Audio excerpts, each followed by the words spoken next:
आदिलक्ष्मी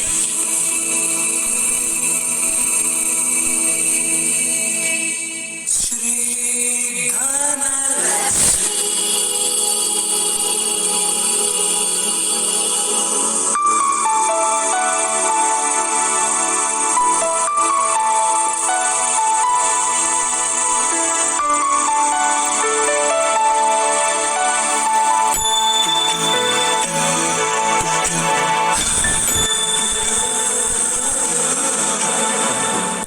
वंदित सुंदरी माधवी चंद्र सहोदरी हेममयी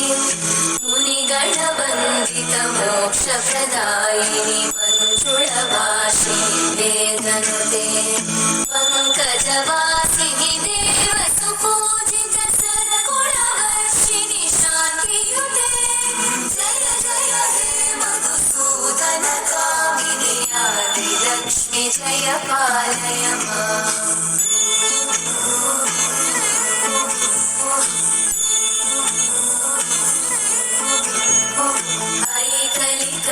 कल्मषनाशिनि कामिनि वैदिकरूपिणि वेदमये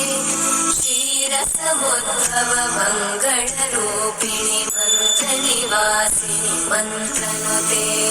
मङ्गलदायिनि अम्बुजवासिनि देवगणाश्रितपादयुते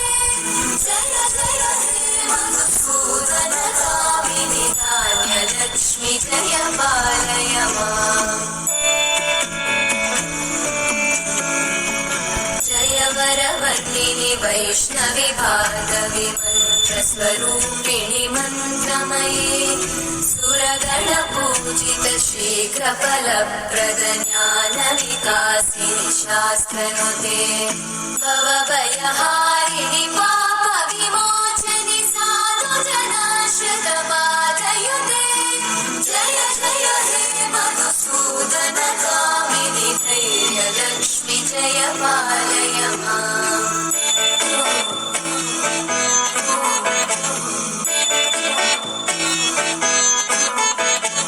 जय जय दुर्गतिनाशिनि कामिनि सर्वफलप्रद शास्त्रमये रथगजतुरगपदादिसमानुत परिजनमण्डित लोकनुते हरिहर ब्रह्म सुपूजित सेवित तापनिवारिणि पादयुते जय जय हे मधुसूदन कामिनि श्रीगजलक्ष्मी पालय माम्